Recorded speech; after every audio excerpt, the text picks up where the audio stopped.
The gunshot that rang out across the dusty street of Aspen, Colorado, that scorching July afternoon in 1883 wasn't meant for Thomas Harper, but it changed his life forever anyway. Thomas had been loading supplies onto his wagon outside Murphy's General Store when the sound cracked through the air like a whip. Instinctively, he dropped the sack of grain and reached for the revolver at his hip, his dark eyes scanning the street for the source of the disturbance. What he saw made his heart clench in a way that had nothing to do with danger, and everything to do with something he couldn't quite name yet. A woman stood frozen in the middle of the street, her cream-colored dress billowing slightly in the hot wind, her face pale as fresh snow. About 15 feet from her, two men were grappling over a pistol, and it was clear from the wild look in their eyes that whiskey had made them stupid. The gun discharged again, this time sending up a spray of dirt near the woman's feet. Thomas didn't think. He just moved. In 3 long strides, he reached her, wrapping one arm around her waist and pulling her against him as he pivoted his body to shield her from the scuffle. She gasped, her hands coming up to grip the front of his shirt, and he could feel her trembling like a leaf in a storm. "Easy now," he murmured, keeping his eyes on the 2 drunk men who were now being hauled apart by the town sheriff and his deputy. "You're safe." She tilted her head back to look at him, and Thomas felt the world narrow down to just the 2 of them standing there in the dusty street.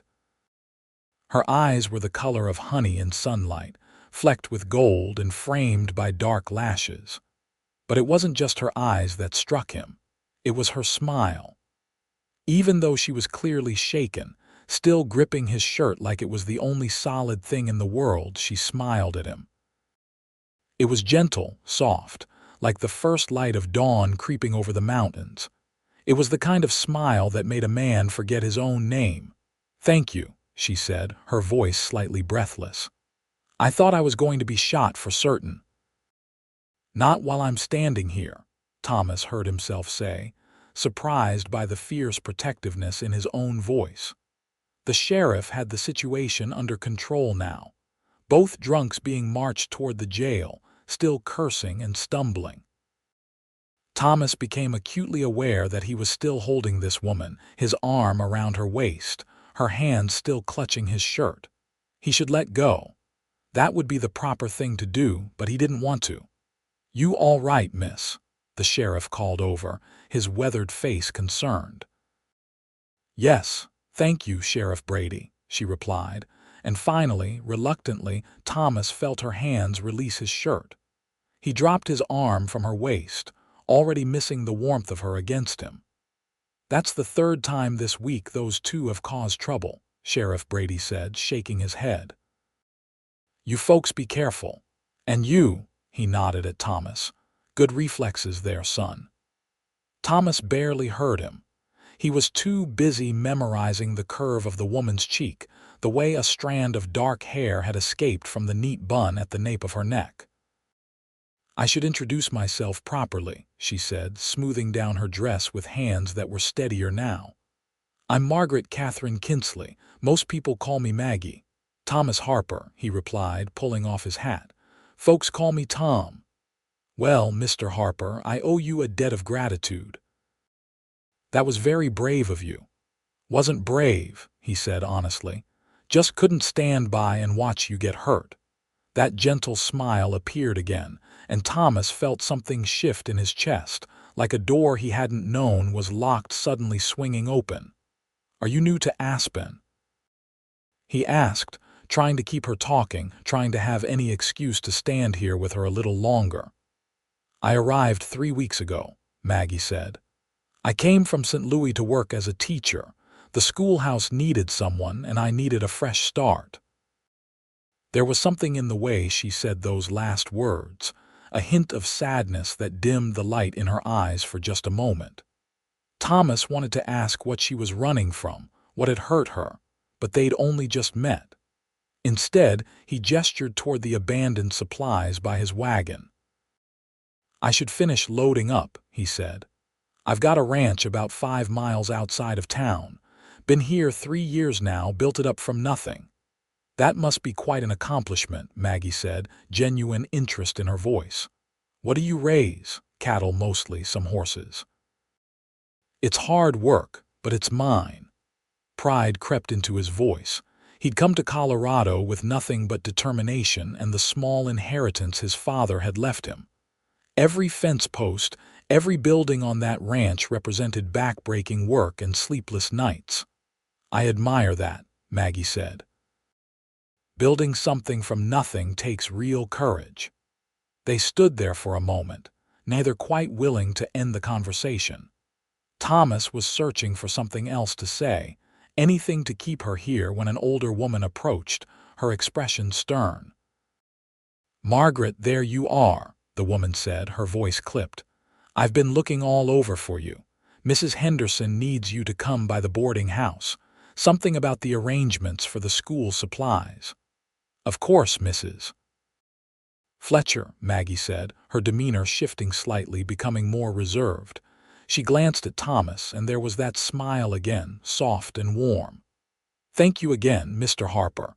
Perhaps I'll see you around town." "I'll make sure of it," Thomas said, and meant it with every fiber of his being.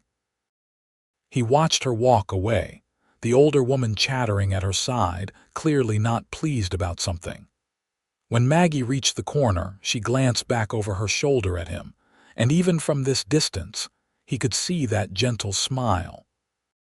Thomas went back to loading his wagon, but his mind was 1,000 miles away. Or rather, it was fixed firmly on honey-colored eyes and a smile that made him feel like he'd been punched in the chest in the best possible way. Over the next 2 weeks, Thomas found more reasons to come into Aspen than he'd had in the previous 3 years combined. He needed nails from the hardware store. He had to check on a saddle repair at the leatherworker's shop. He absolutely had to speak with the town clerk about some very important property boundary questions that couldn't possibly wait. None of it was true, of course. He was looking for Maggie. He'd catch glimpses of her here and there. Once, he saw her coming out of the church with a stack of books, presumably for the school. Another time, she was in the mercantile, carefully selecting fabric. Each time she'd see him and smile that gentle smile, and they'd exchange a few words before she was swept away by duties or by Mrs. Fletcher, who seemed to be everywhere and who clearly didn't approve of idle conversation with cowboys. It was frustrating as hell. Thomas was beginning to think he'd never get a real chance to talk to her when fate, or maybe just good timing, intervened. He was riding back from town one afternoon, taking the long way around past the schoolhouse, when he saw her sitting on the steps of the small wooden building. She was alone, her head bent over a book, her expression so sad that it made his heart ache. He drew his horse to a stop and dismounted, approaching slowly so as not to startle her. "Miss Kinsley," he called out softly. She looked up, and he saw her quickly wipe at her eyes before that smile appeared, though it didn't quite reach her eyes this time. "Mr. Harper," she said, setting the book aside and standing. "What brings you by the schoolhouse?" "Just passing through," he lied.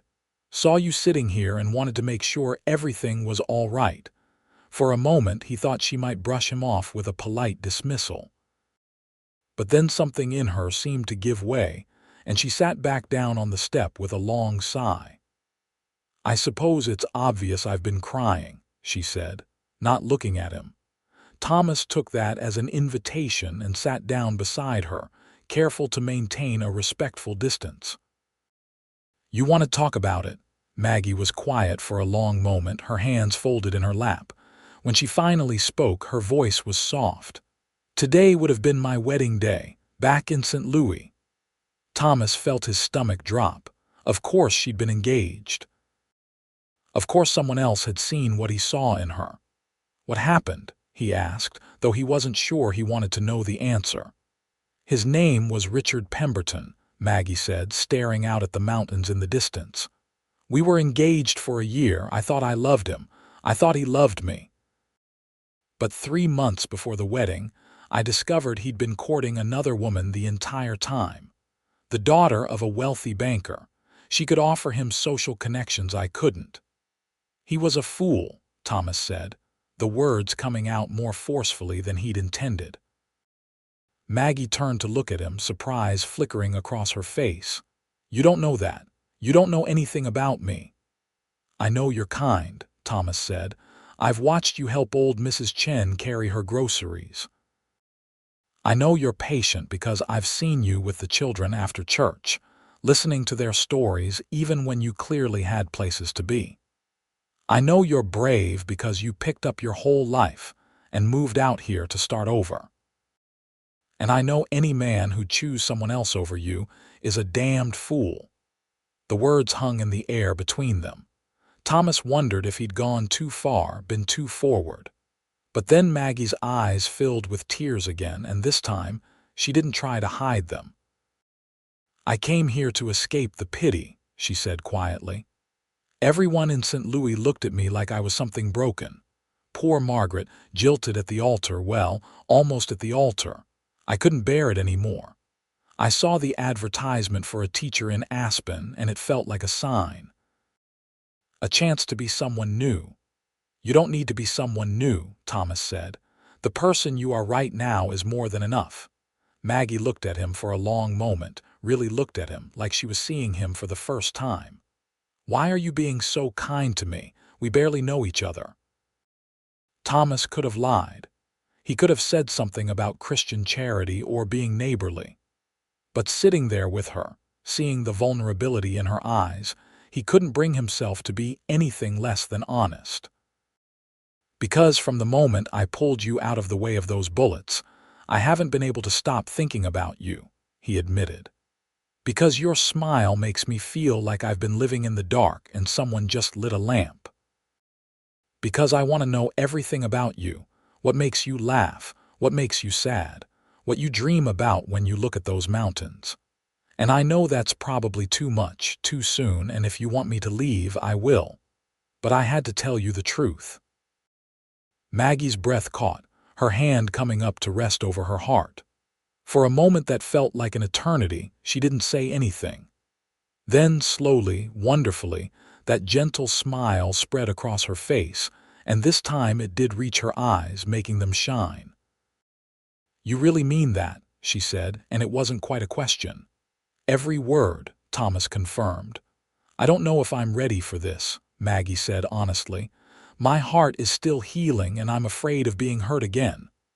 I can't promise I won't ever hurt you, Thomas said. I'm just a man, and men are imperfect creatures. But I can promise I'll never deliberately cause you pain. I can promise I'll be honest with you. And I can promise that if you give me a chance, I'll do everything in my power to make you happy. Maggie reached out and took his hand, her fingers small and soft against his calloused palm. You know what's strange, she said. I haven't really smiled, not a real smile, since I found out about Richard's betrayal. Not until that day in the street when you pulled me to safety. There was something about the way you looked at me, like I mattered, like I was worth protecting. It reminded me that I could still feel something other than sadness. You smiled at me that day, Thomas said, and I knew my life had just changed forever. They sat there on the schoolhouse steps as the sun began its descent toward the mountains, painting the sky in shades of orange and gold. They talked about everything and nothing. Maggie told him about her childhood in St. Louis, about her mother who died when she was 16, about her father who'd remarried and started a new family that didn't quite have room for her. Thomas told her about growing up in Kansas, about losing his father to a fever and his mother to grief shortly after, about the burning desire he'd had to build something lasting, something that was his own. By the time the sky had turned purple, Thomas knew he was falling in love with her. Maybe he'd started falling that first day, but now, listening to her laugh at his story about the time he tried to break a particularly stubborn horse and ended up in the water trough. He was certain of it. I should get you back to the boarding house before Mrs. Fletcher sends out a search party, Thomas said reluctantly as the first stars began to appear. She's rather protective, Maggie admitted. She means well, but sometimes I feel like I'm being watched every moment. Well, how about this? Thomas said, helping her to her feet.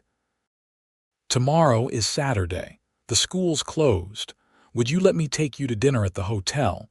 They've got a dining room, it's all proper and respectable. Mrs. Fletcher can't object to that. Maggie's smile was radiant. I would like that very much. Thomas walked her back to the boarding house, leading his horse beside them. They moved slowly, neither wanting the evening to end. When they reached the white-painted house where Maggie was staying, he helped her up the porch steps. "Thank you for sitting with me today," Maggie said. "For listening, for being kind." "Thank you for trusting me with your story," Thomas replied. He wanted to kiss her. God, he wanted it more than he'd ever wanted anything, but it was too soon and he didn't want to push. So instead, he took her hand and brought it to his lips, pressing a gentle kiss to her knuckles. "Until tomorrow," he said. "Tomorrow," she agreed, her cheeks flushed pink. Thomas rode home under the stars, and for the first time in years he found himself whistling. His ranch hands, Jake and Pete, exchanged knowing glances when he arrived back at the ranch with a grin on his face, but he didn't care. Let them tease him. He was happy. The next evening, Thomas put on his best shirt, the blue one that didn't have any patches, and combed his hair with more care than usual. He even trimmed his beard, much to Jake's amusement. "Never seen you this worked up over a woman before, boss," Jake said, grinning. "She must be something special." "She is," Thomas said simply, and the conviction in his voice made Jake's grin fade into something more respectful. "Well then, you better treat her right," Jake said. "Good women are hard to find out here." Thomas arrived at the boarding house at exactly 6 o'clock, as promised. Mrs. Fletcher answered the door, her eyes narrowing suspiciously. "Mr. Harper," she said coolly. "Margaret mentioned you'd be calling." "Yes, madam," Thomas said, keeping his voice polite. "I've come to take her to dinner at the hotel." "The hotel dining room is a public place," Mrs. Fletcher said, as if convincing herself. "I suppose there's no harm in it, but I expect her back by 8:30. She's a respectable young woman, and I won't have people talking." "You have my word, madam," Thomas said. Maggie appeared behind Mrs. Fletcher, and Thomas forgot how to breathe. She was wearing a dress the color of sage, and she'd done something different with her hair, pinning it up in a way that showed the elegant curve of her neck. But it was her smile, that gentle, warm smile, that hit him like a punch to the gut. "You look beautiful," he said, not caring that Mrs. Fletcher was standing right there. "Thank you," Maggie said, her cheeks coloring prettily. "You look very handsome yourself." They walked to the hotel, Thomas offering his arm, which Maggie took without hesitation.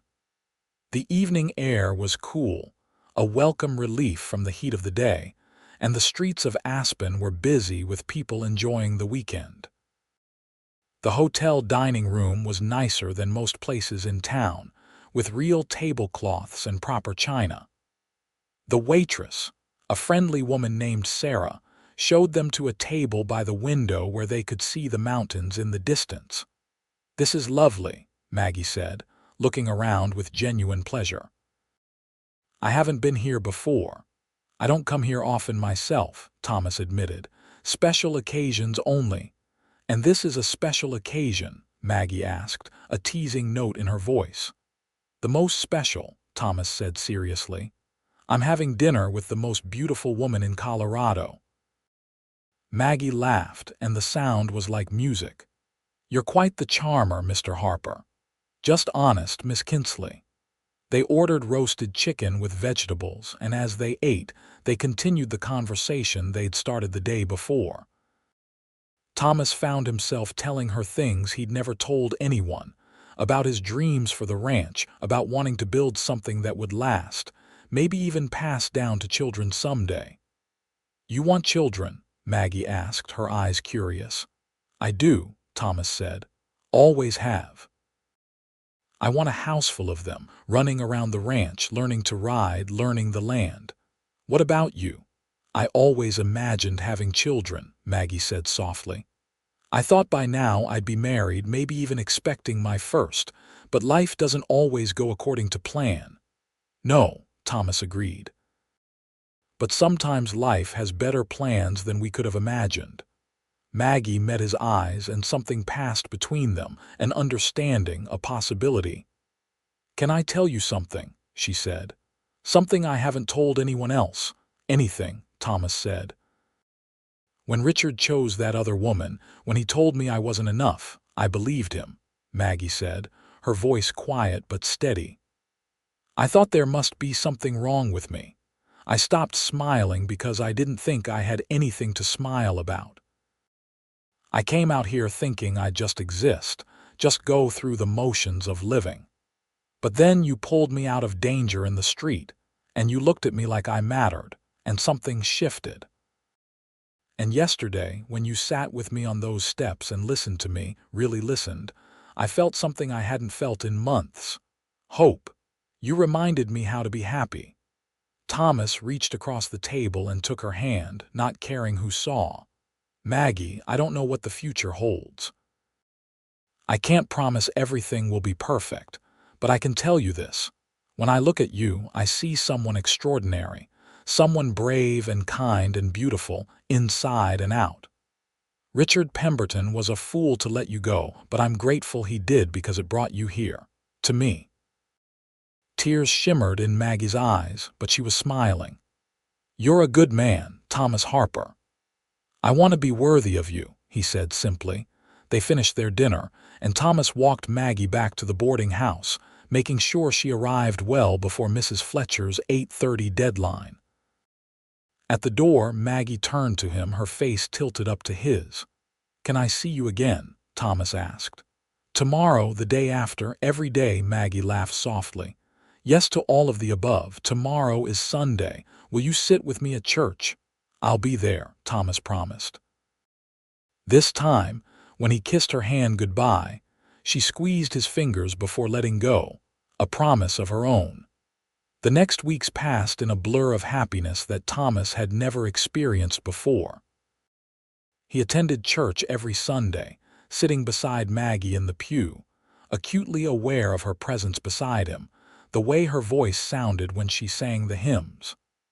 After services, they'd walk through town, sometimes stopping at the bakery for sweet rolls, other times just wandering and talking. Thomas showed her his ranch, riding out there on a Sunday afternoon with Maggie perched on the seat of his wagon. She loved it immediately, exclaiming over the view of the mountains, the wide open spaces, the way the cattle grazed peacefully in the fields. "This is wonderful, Tom," she said, using the shortened version of his name naturally now. "You must be so proud." "It's coming together," he said. "The house needs work. It's pretty rough inside. I built it myself, and I'm better at ranching than carpentry." "Could I see inside?" Maggie asked. Thomas felt suddenly self-conscious. The house was small, just 3 rooms and sparsely furnished. But he couldn't say no to her, so he helped her down from the wagon and led her up the steps to the front door. Inside, Maggie moved through the space slowly, taking in the handmade table, the simple chairs, the cast-iron stove. The bedroom door was open, revealing a bed Thomas had built himself and a chest of drawers that had seen better days. "It's not much," Thomas said apologetically. "It's honest," Maggie said, turning to look at him. "You built this with your own hands. That means something." She walked to the window, looking out at the view of the mountains. "Do you know what I see when I look at this place?" she asked. "What?" Thomas asked, coming to stand beside her. "Possibility," she said. "I see a home, not just a house, but a real home, with curtains on the windows and rugs on the floors, with children's laughter echoing through the rooms, with love in every corner. Thomas's heart was pounding. "Maggie, I need to tell you something." She turned to face him, her expression open and trusting. "I know we've only known each other for a month," he said. "I know that's not very long, but I also know what I feel. I'm in love with you. I think I started falling in love with you the moment I saw you in that street, and I've been falling ever since. I know you were hurt, and I know you need time, but I want you to know where my heart stands." Maggie reached up and touched his face, her hand soft against his bearded cheek. "Do you know what I realized last week?" she asked. "I realized I hadn't thought about Richard in days. Not with anger, not with sadness, not at all.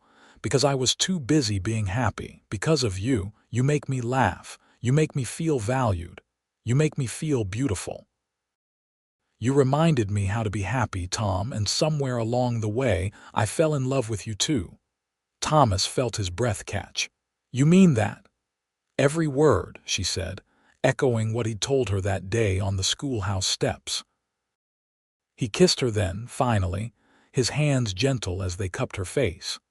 She melted into him, her arms wrapping around his neck, and Thomas felt like his heart might burst from sheer joy. The kiss was soft and sweet, full of promise and hope and all the dreams they were both starting to imagine. When they finally pulled apart, both slightly breathless, Maggie rested her forehead against his. "What do we do now?" she whispered. "Now," Thomas said, "I court you properly. I take you to town socials and church picnics. I write you letters even though we see each other almost every day. I ask your father for permission to marry you, even though he's all the way in St. Louis. And then, when the time is right, I ask you to be my wife." "That sounds perfect," Maggie said, that gentle smile lighting up her entire face. They spent the rest of the afternoon on the ranch, with Maggie meeting Jake and Pete, who were immediately charmed by her kindness. She admired the horses, laughed at the antics of a new calf, and asked intelligent questions about ranch operations that impressed both Thomas and his hands. As Thomas drove her back to town as the sun was setting, Maggie leaned against his shoulder, comfortable and content. "Mrs. Fletcher is going to ask 1,000 questions," she said, amusement in her voice. "Let her ask," Thomas said. "I've got nothing to hide. I'm courting you with honorable intentions." "I know you are," Maggie said. "That's one of the things I love about you. You're honest and straightforward. There are no games, no hidden agendas." "Life's too short for games," Thomas said.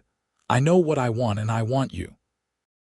Over the following months, Thomas and Maggie became a familiar sight in Aspen, and eventually, even Mrs. Fletcher's stern disapproval began to soften. It was hard to object when Thomas was clearly head over heels in love, when Maggie bloomed under his attention like a flower in the sun, when they were so obviously right for each other. The school year started, and Thomas would often meet Maggie after classes, walking her back to the boarding house while she told him about her students, about little Johnny who was struggling with reading, about Alice who had a gift for mathematics, about the joy she found in teaching. Thomas loved listening to her talk, loved the passion in her voice, loved how much she cared. In October, Thomas wrote to Maggie's father in St. Louis. It was one of the hardest letters he'd ever composed, trying to express his feelings, his intentions, his worth as a potential husband. He told Mr. Kinsley about his ranch, his prospects, but most of all, he told him about his love for Maggie, about how she'd changed his life, about how he'd spend every day making her happy if given the chance. The response came 3 weeks later, and Thomas rode into town to share it with Maggie, his heart in his throat. They sat in the church garden, one of the few places they could have privacy and still maintain propriety. "What does he say?" Maggie asked, her hands clasped tightly in her lap. Thomas unfolded the letter with shaking hands and read aloud. Mr. Kinsley's response was formal but warm. He wrote that he'd been concerned about Maggie after her broken engagement, worried she'd never recover from the hurt. But her recent letters had been full of life and happiness, and for that, he was grateful. If Mr. Harper was the source of that happiness, then he had Mr. Kinsley's blessing to court his daughter, and should Thomas wish to propose marriage, he would have that blessing as well. He said yes, Maggie breathed, tears streaming down her face. He said yes. Thomas pulled her into his arms, holding her close. "I have something for you," he said, reaching into his pocket. He'd been carrying it for a week, waiting for this moment. It was a simple ring, a gold band with a small sapphire, the best he could afford. He'd chosen the sapphire because it reminded him of the Colorado sky, of the state that had brought them together. "Margaret Catherine Kinsley," he said, dropping to one knee right there in the church garden. "I love you more than I thought it was possible to love another person. You've brought joy and light into my life. You've made my house feel like a home just by visiting it. You've made me want to be a better man, to build a better future. Would you do me the incredible honor of becoming my wife?" "Yes," Maggie said, laughing and crying at the same time.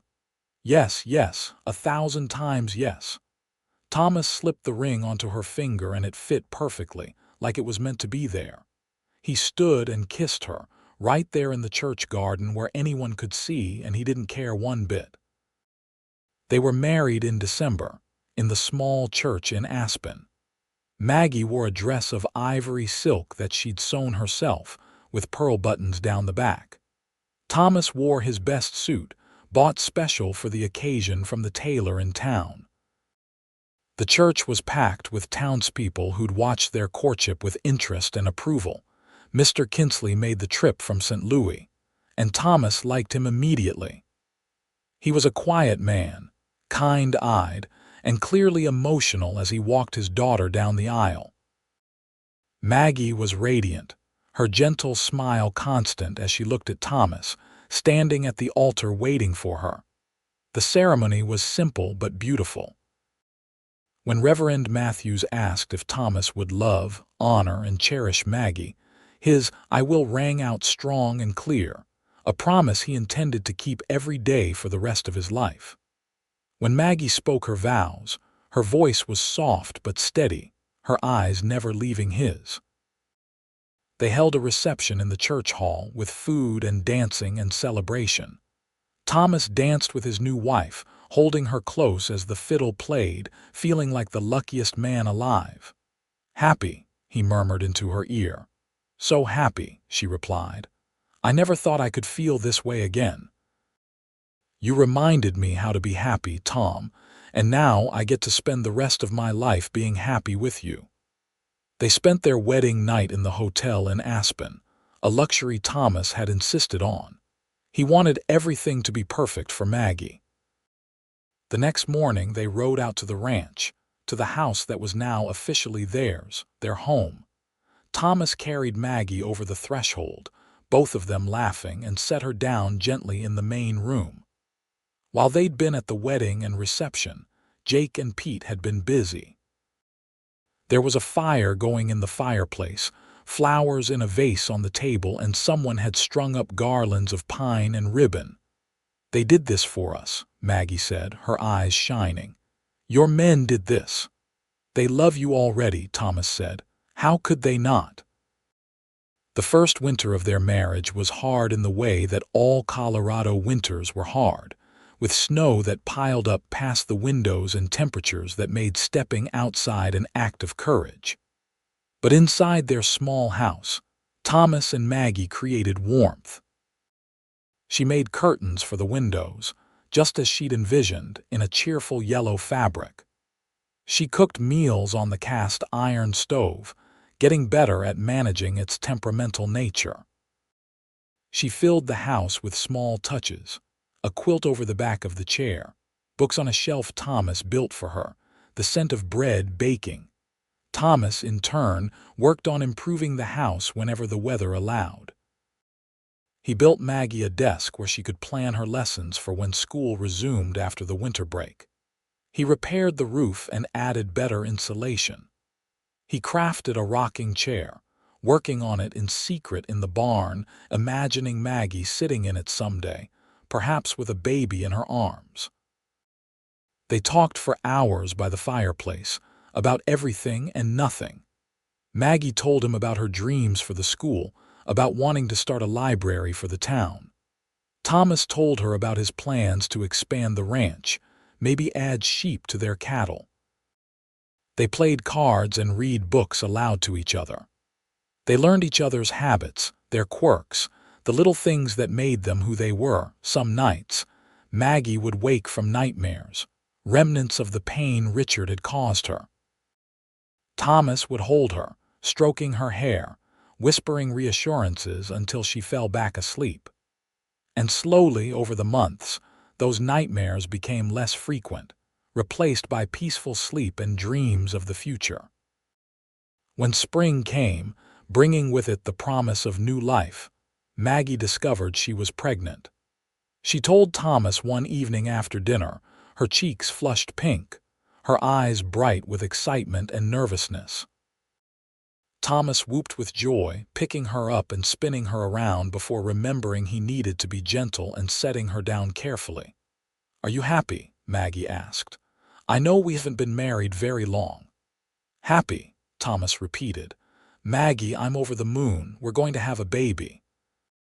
"Our baby."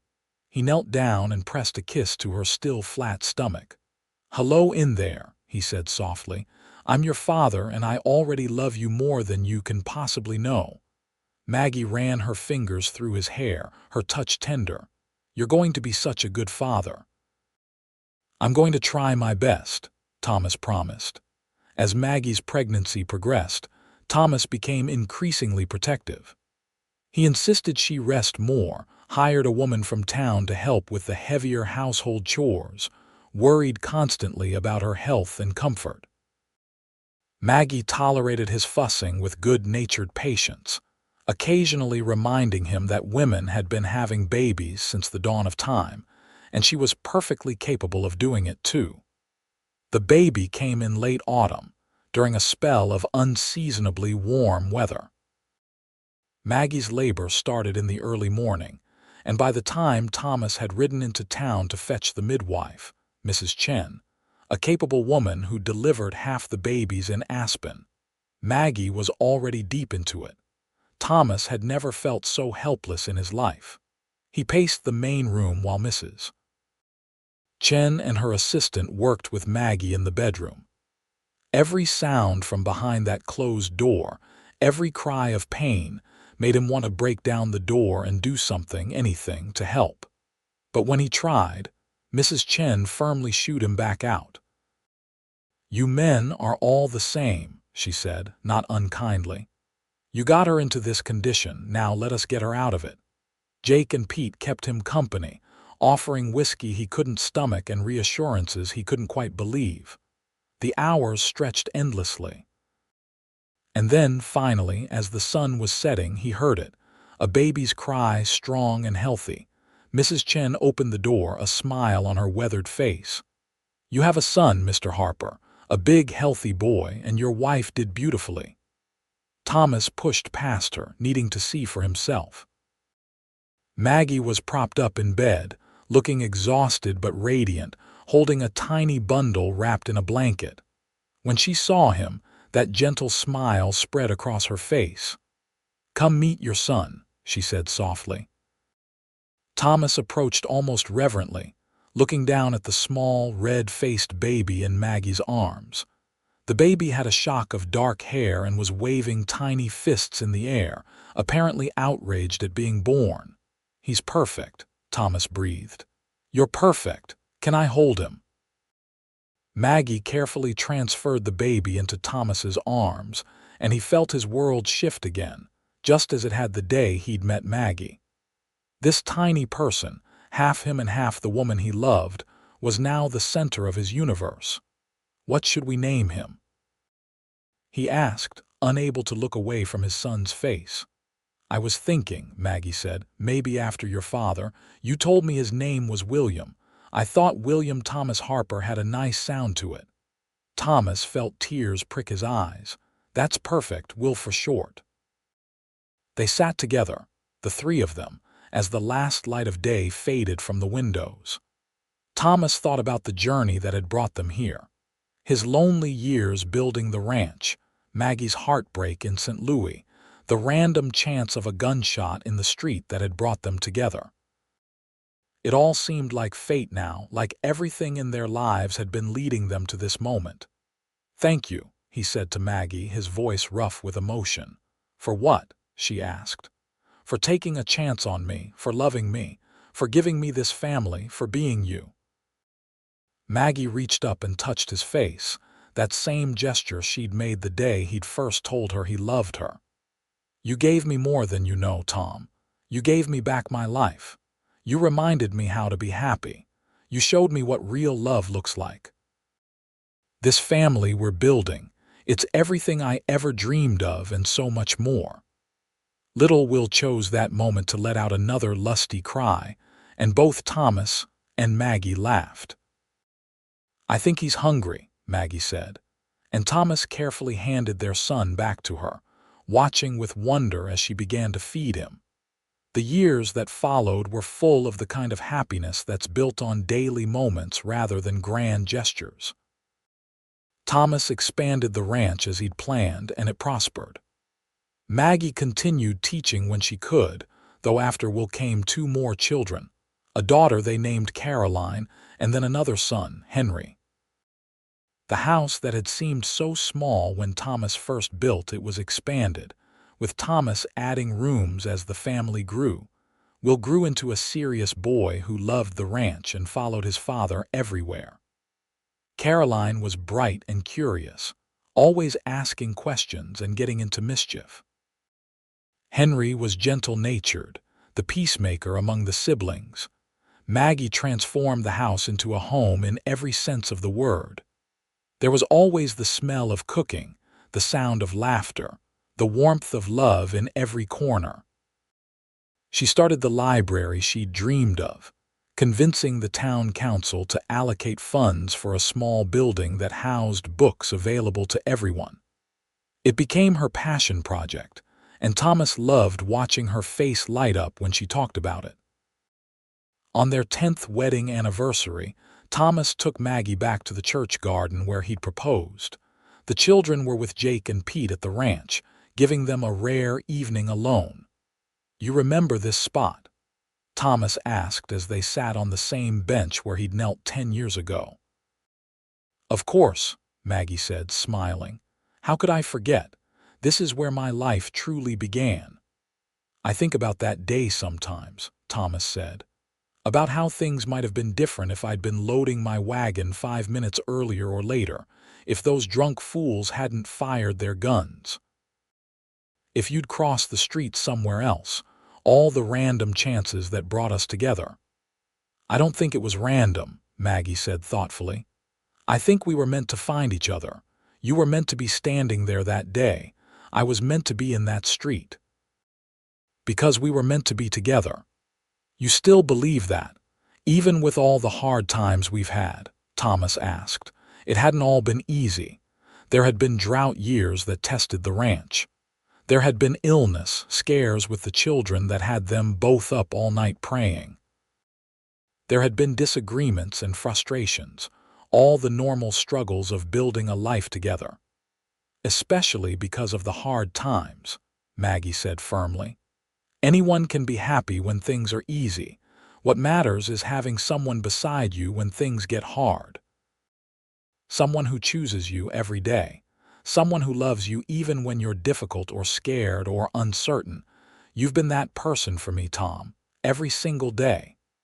Thomas pulled her close, breathing in the familiar scent of her hair. "You know what you said to me once? About how I reminded you how to be happy." "I remember," Maggie said. "Well, you did more than that for me. You gave me a reason to be happy, a purpose beyond just surviving. You made me want to build a future, not just a ranch. You made me understand what love really means."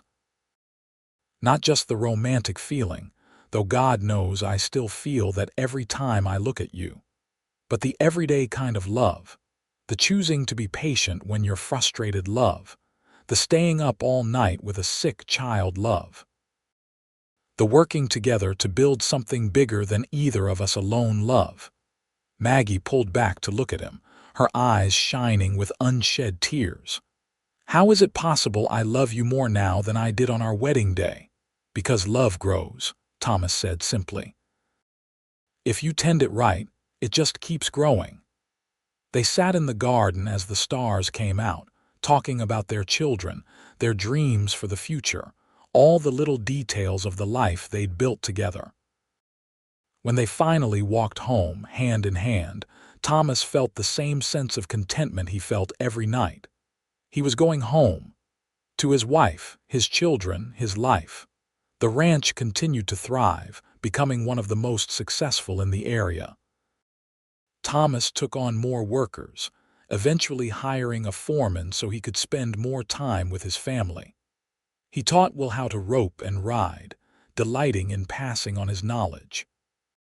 He played tea party with Caroline, sitting in tiny chairs and drinking imaginary tea with all the seriousness the game deserved. He read stories to Henry, who inherited his mother's love of books. Maggie watched her husband with their children and fell in love with him all over again, seeing the gentle, patient father he'd become. He was firm when he needed to be, teaching them responsibility and respect, but he was never harsh, never cruel. He listened to them, valued their thoughts and feelings, made them feel heard and important. The boarding house where Maggie had once lived closed down, Mrs. Fletcher retiring and moving east to live with her sister. Before she left, she stopped by the ranch, something she'd never done in all the years since Maggie had married. "I came to apologize," Mrs. Fletcher said stiffly, sitting in Maggie's parlor and accepting a cup of tea. "I wasn't kind to you and Mr. Harper when you were courting. I thought he was just a rough cowboy, not good enough for a refined young woman like yourself. I was wrong, I can see that now." "You were protecting me," Maggie said kindly. "I understand that. He's made you happy," Mrs. Fletcher said, and it wasn't a question. "I can see it in your face. In this home you've built, in those beautiful children. I'm glad I was wrong about him." "He's a good man," Maggie said simply. "The best man I've ever known." When Maggie saw Mrs. Fletcher out, Thomas was on the porch, having overheard the conversation. He wrapped his arms around Maggie from behind, resting his chin on her head. "The best man you've ever known, huh?" he teased. "Don't let it go to your head," Maggie replied, but she was smiling. "I still think you're terrible at remembering to take off your muddy boots." "I'll work on that," Thomas promised, kissing the top of her head. As the years continued to pass, their children grew. Will, at 18, was Thomas's right hand on the ranch, a natural horseman and cattleman. He'd started courting a girl from town, sweet Lucy Morrison, and Thomas and Maggie approved heartily. Caroline, at 15, was talking about becoming a teacher like her mother, already helping out at the school during summer breaks. Henry, at 12, was the scholar of the family, always buried in books, dreaming of perhaps becoming a lawyer someday. One evening, as Thomas and Maggie sat on their porch watching the sunset, something they'd done almost every evening for nearly 20 years, Maggie took his hand. "Do you remember what today is?" she asked. Thomas thought for a moment, then groaned. "Did I forget an anniversary? Please tell me I didn't forget our anniversary." Maggie laughed. "No, you didn't forget our anniversary. That's in December, as it's been for the past 19 years. Today is the 20th anniversary of the day we met. 20 years ago today, you pulled me out of the way of those bullets." Thomas was quiet for a moment, remembering. That hot July day, the sound of gunfire, the feel of Maggie in his arms for the first time, that gentle smile that had changed everything. 20 years, he said wonderingly. "It feels like yesterday and a lifetime ago all at once." "I was just thinking," Maggie said, "about the person I was then. So hurt, so convinced I'd never be happy again. I came to Aspen expecting to just exist, to go through the motions. And then I met you." "I was pretty lonely myself," Thomas admitted. "I had the ranch and I was proud of that, but something was missing. I just didn't know what until I saw you standing in that street. Then suddenly I knew exactly what had been missing. It was you.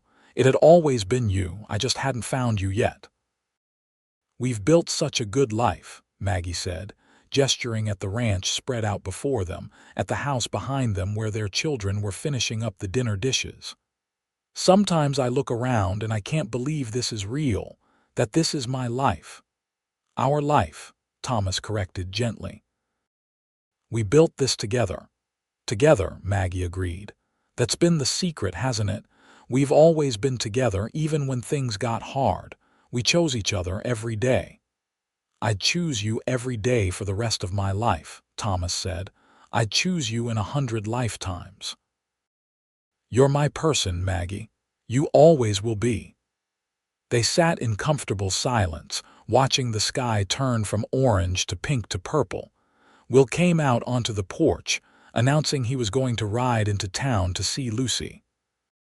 Caroline called out that she and Henry were going to play cards if anyone wanted to join. The ordinary, beautiful moments of family life continued around them. "You know what I'm most grateful for?" Maggie asked after Will had ridden off, and the sounds of Caroline and Henry's card game drifted through the open window. "What's that?" Thomas asked.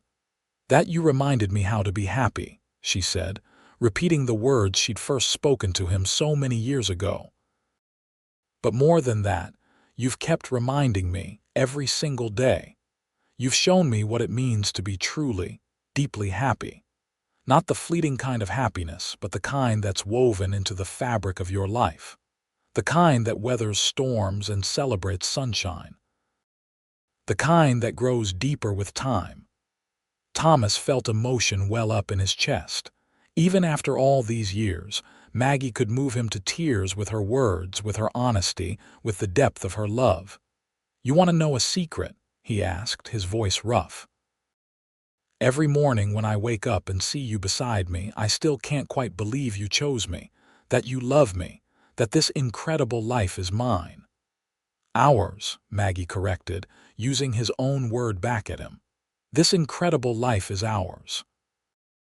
Thomas pulled her close, and they stayed like that as the stars began to emerge. Two people who'd found each other against all odds, who'd built a life full of love and meaning, who'd chosen each other every day for 20 years, and would continue choosing each other for all the years to come. The next years brought more changes.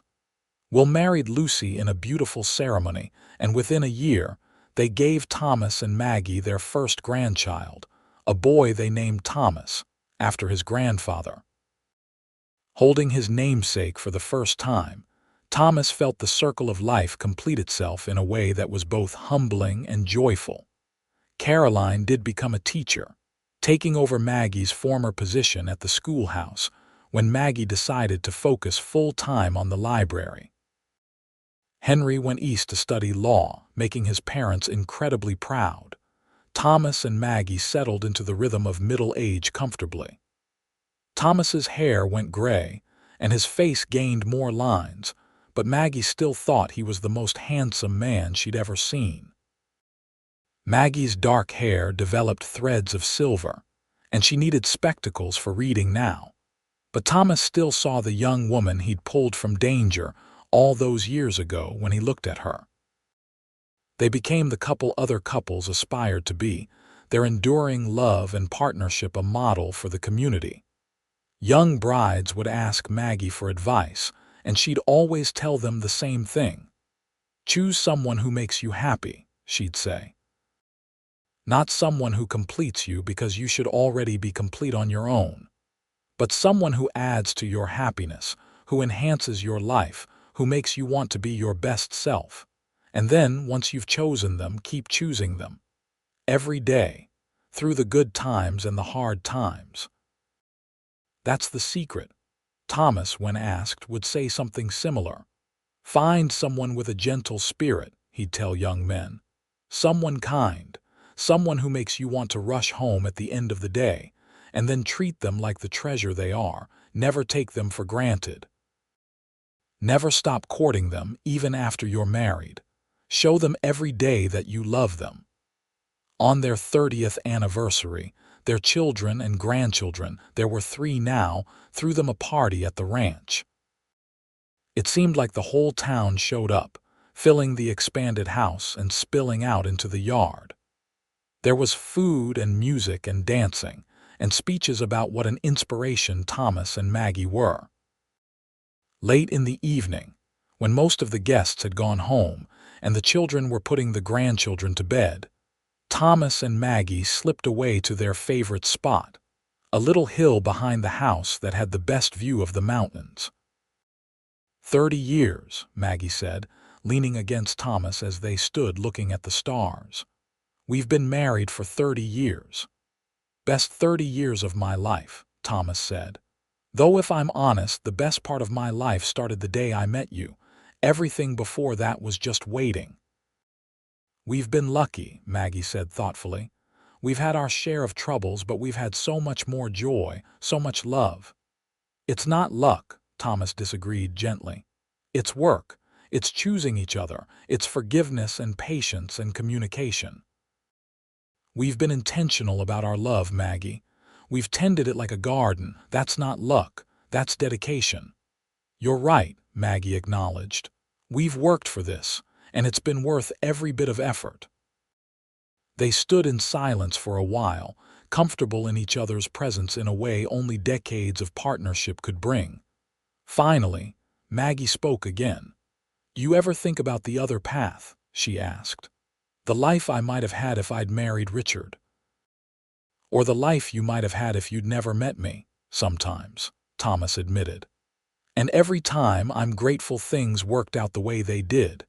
You might have had a comfortable life with Richard, lots of money and social standing, but would you have been happy? No, Maggie said with certainty. I'd have been miserable. Richard didn't love me, not really. He loved the idea of me, what I could do for him. He didn't see me, not the way you do. You've always seen me, all of me, the good and the bad, the strong and the weak, and you've loved all of it. How could I not? Thomas said simply. You're the other half of my soul, Maggie. You always have been. The years continued their steady march. Thomas eventually stepped back from day-to-day ranch operations, letting Will take over. He and Maggie had more time together, taking trips into the mountains, spending long afternoons in the library, enjoying their grandchildren. They'd sit on their porch in the evenings, as they'd done for decades, holding hands and talking about their day. Sometimes they'd reminisce about the early days, laughing about Thomas's awkward courtship, the way Mrs. Fletcher had disapproved, the tiny house that had been their first home. Other times they'd talk about the present, about Will's plans for the ranch, about Caroline's latest student success story, about Henry's cases in Denver. On a warm summer evening, 42 years after the day they'd met, Maggie and Thomas sat on that porch watching another sunset. They were in their 60s now, their hair fully gray, their faces lined with the passage of time, but their love as strong as ever. I've been thinking about something, Maggie said, her hand clasped in Thomas's. What's that? He asked, turning to look at her. About the day we met. About those men fighting, about the gun going off. At the time, it was terrifying. But looking back, it was the best thing that could have happened to me, because it brought you into my life. I used to thank those drunk fools in my prayers, Thomas admitted with a chuckle. Seems wrong to be grateful for someone being reckless, but I am. Do you know what I think? Maggie asked. I think we would have met anyway. Maybe not that day, maybe not in that way, but somehow we would have found each other, because we were meant to be together. You're probably right, Thomas agreed. Though I'm glad it happened when it did. I got 42 years with you so far, and I'm greedy for more. More sounds good to me, Maggie said, smiling that gentle smile that still made Thomas's heart skip a beat. They had more. Many more years of happiness, of watching their family grow, of deepening their love. When Thomas was 70, he fell ill with pneumonia, and Maggie nursed him through it, sitting by his bedside day and night, refusing to leave. When he recovered, he held her close and thanked her for fighting for him. When Maggie was 73, she had a spell where her memory would fade in and out. It terrified them both, but with medicine and care, it stabilized. During that scary time, Thomas never left her side, patient and loving even when she forgot things, gently reminding her who people were, holding her when she cried from frustration. They celebrated their 50th wedding anniversary surrounded by children, grandchildren, and even a few great-grandchildren. The party was at the ranch, of course, the place that had always been the center of their life together. Thomas gave a speech, thanking everyone for coming, but mostly thanking Maggie for 50 years of love and partnership. "This woman," he said, his voice strong despite his age, his arm around Maggie's waist, "is the best thing that ever happened to me. 50 years ago, I promised to love, honor, and cherish her, and I've kept that promise every single day. She's been my partner, my best friend, my love. She gave me a family, a real home, a reason to wake up smiling every morning. She reminded me how to be happy, and she's kept me happy for half a century. Here's to 50 more."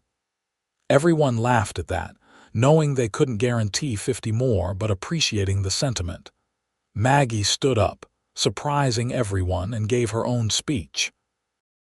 "I came to Colorado broken," she said, her voice still clear and strong.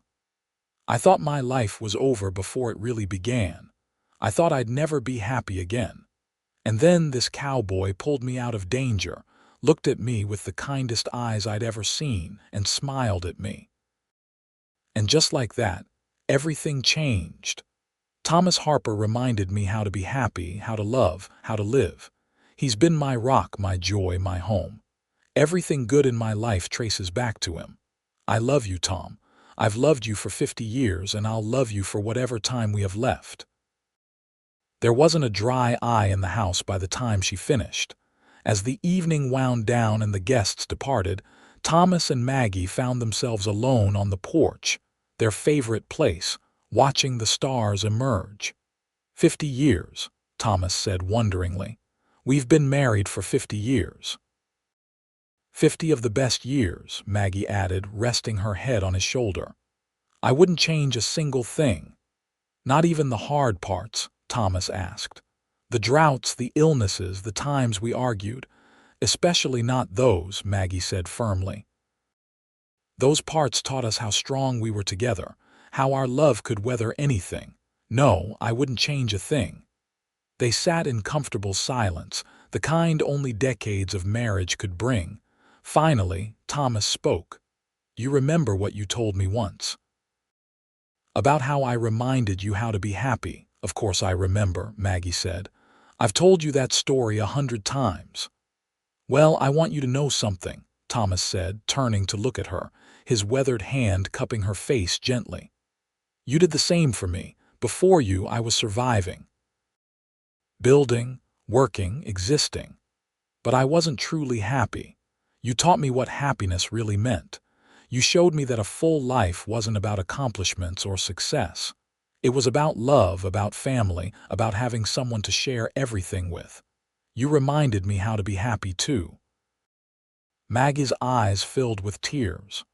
"We saved each other, didn't we?" "We did," Thomas agreed.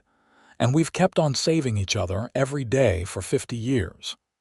Thomas lived to be 78, and he died peacefully in his sleep, Maggie beside him where she'd been for over 50 years. The whole town mourned his passing, this good man who'd built not just a successful ranch, but a life full of love and meaning. Maggie grieved, of course. How could she not? Thomas had been her everything for more than half a century, but she didn't fall apart. She held strong, supported by her children and grandchildren and great-grandchildren, all the family she and Thomas had created together. At Thomas's funeral, Maggie stood and spoke, her voice steady despite her tears. "My husband was the best man I ever knew," she said. "He was kind, honest, hardworking, and loving. He built a ranch from nothing, but that wasn't his greatest accomplishment. His greatest accomplishment was the family he built, the love he shared, the lives he touched." Thomas Harper reminded me how to be happy, and he kept me happy for 53 years. I will miss him every day for the rest of my life, but I'm grateful for every moment we had together, and I know I'll see him again someday. Maggie lived another 5 years after Thomas's death, and they were good years. She spent time with her family, watching the youngest generation grow. She continued her work with the library, which had expanded significantly over the years, and was now named the Margaret Harper Community Library in her honor. She told stories about Thomas to anyone who would listen, keeping his memory alive. She visited his grave regularly, sitting beside the headstone and talking to him, telling him about the children, about the ranch, about her day. She'd tell him she missed him, that she loved him, that she couldn't wait to be with him again. On a warm July day, 58 years after the day she'd first met Thomas, Maggie passed away peacefully in her sleep. She was 82 years old, and she died with a gentle smile on her face. At her funeral, Will, now an old man himself, told the story his parents had told him many times. "My mother came to Colorado broken," he said, "and my father, a cowboy with a gentle heart, pulled her from danger, saw her for who she really was and loved her. She always said he reminded her how to be happy, and he did, but she reminded him too. They built a life together based on love, on respect, on choosing each other every single day. That's the legacy they left us. Not just this ranch, not just this family, but the example of what true love looks like. They were devoted to each other until their last breaths, and now they're together again." They buried Maggie beside Thomas, and on the shared headstone, along with their names and dates, was inscribed, "They reminded each other how to be happy." The ranch continued, passed down through the generations, each adding their own touches while honoring the foundation Thomas had built. The library Maggie had championed became a treasured institution in Aspen. And the love story of Thomas Harper and Margaret Kinsley Harper became a legend in the town. Told and retold, a reminder that true love, the kind that lasts a lifetime, is built on kindness, respect, and choosing your partner every single day. Years later, one of Maggie's great-great-granddaughters, doing research for a school project, found a box of old letters in the attic of the ranch house. They were letters Thomas and Maggie had written to each other over the years, love letters full of tenderness and passion, and the everyday details of a life shared. In one letter, written by Thomas to Maggie on their 25th anniversary, he wrote, "My dearest Maggie, 25 years ago today, I married my best friend, my love, my everything. You came into my life like sunshine breaking through clouds, reminding me what it meant to be truly happy. Every day since has been a gift. I love you more now than I did then, and I'll love you more tomorrow than I do today. Forever yours, Tom." In Maggie's response, she wrote, "My darling Tom, you are the great love of my life. You took a broken woman and showed her she was still whole. You reminded me how to be happy, how to love, how to live. These 25 years have been the greatest adventure, and I look forward to whatever comes next, as long as I'm facing it with you by my side. All my love, always and forever, your Maggie." The great-great-granddaughter shared these letters with her family, and they were moved by the depth of love and devotion they revealed.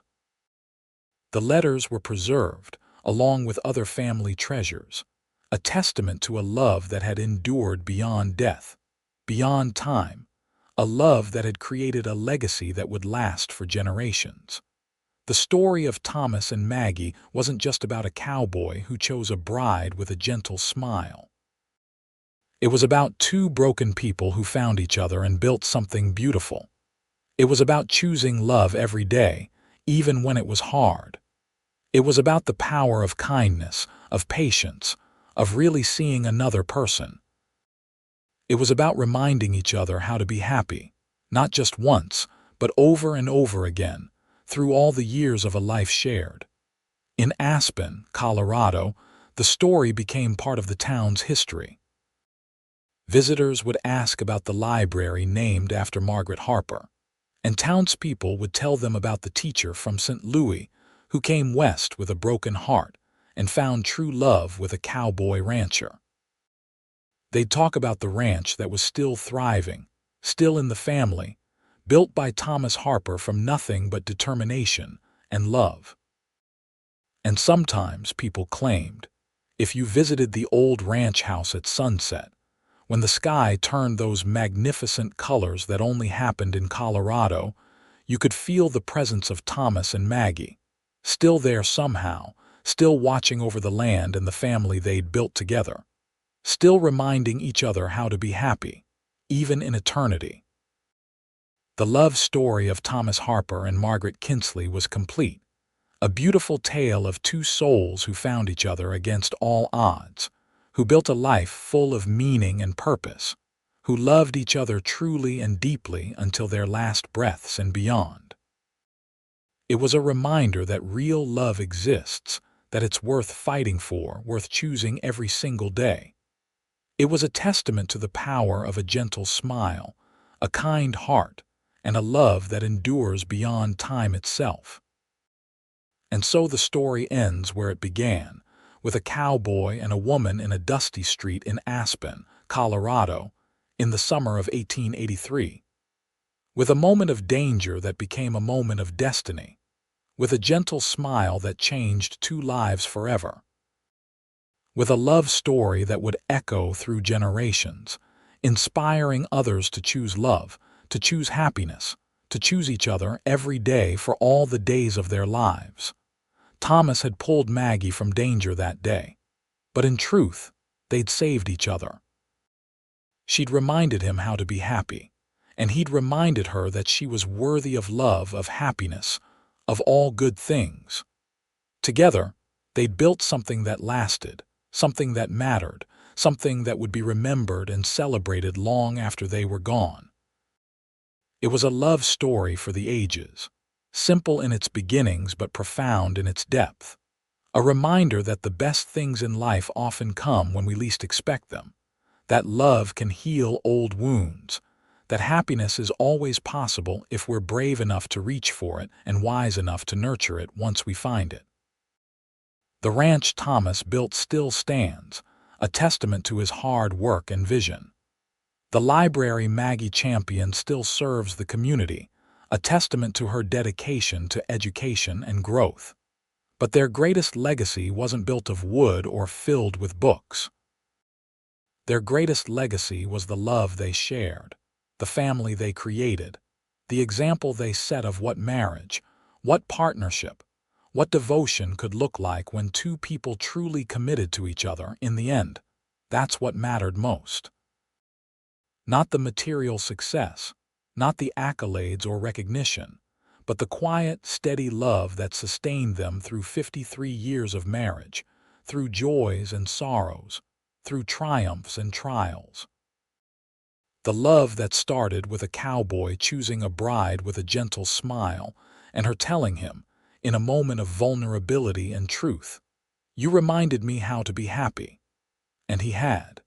He'd reminded her every day for the rest of their lives, just as she'd reminded him. And together, they'd shown everyone who knew them what true love really looked like. A love built on choice, on respect, on kindness, on the daily decision to honor and cherish each other. A love that lasted beyond death, beyond time, a love that became legend. The sun sets over the Colorado mountains, just as it did on that July day in 1883 when Thomas and Maggie first met. The ranch continues, the library thrives, the family grows. And somewhere, in the whisper of wind through the pines and the golden light of sunset, the love of Thomas and Maggie endures, a reminder to all who hear their story that true love is real, it's possible, and it's worth everything.